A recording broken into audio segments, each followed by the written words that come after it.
മലപ്പുറം വളാഞ്ചേരിയിലെ ബസ്സിലെ പീഡനത്തിൽ പ്രതി പിടിയിൽ. കുറ്റിപ്പുറം തൃക്കണാപുരം സ്വദേശി ഷക്കീറാണ് പിടിയിലായത്. സമീർ ബിൻ കരീം മലപ്പുറം ജനു. സമീർ, എന്താണ് സംഭവം, വിവരങ്ങൾ? സുഹൈല്, ഈ ബസ്സിൽ കഴിഞ്ഞ ദിവസമാണ് പീഡനം നടന്നിരിക്കുന്നത്. ഇതുമായി ബന്ധപ്പെട്ടാണ് ഇപ്പോൾ പ്രതി പിടിയിലായിരിക്കുന്നത്.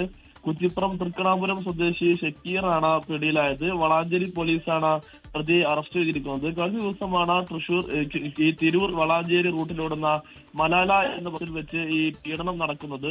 സ്കൂൾ വിദ്യാർത്ഥിനിയായ പെൺകുട്ടിയെ ഈ ഷക്കീർ പീഡിപ്പിക്കാൻ ശ്രമിക്കുകയായിരുന്നു. ഈ പെൺകുട്ടി ഇതോടുകൂടി ബസ്സിൽ വെച്ച് ഈ ഷക്കീറിനെ ചോദ്യം ചെയ്യുകയും ചെയ്തു.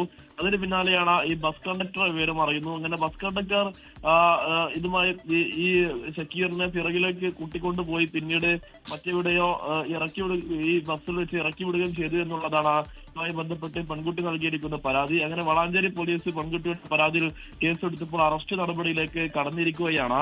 ഈ അന്യായമായി ഈ പ്രതിയെ ഇറങ്ങിപ്പോവാൻ സഹായിച്ചതിന് ഈ മലാല എന്ന ബസ് വളാഞ്ചേരി പോലീസ് കസ്റ്റഡിയിൽ നേരത്തെ എടുത്തിരുന്നു. അങ്ങനെ ഈ കസ്റ്റഡിയിൽ എടുത്തതിനെതിരെ ബസ് സമരവും ഒക്കെ തന്നെ സ്വകാര്യ ബസ് ഉടമകൾ നടത്തിയിട്ടുണ്ടായിരുന്നു.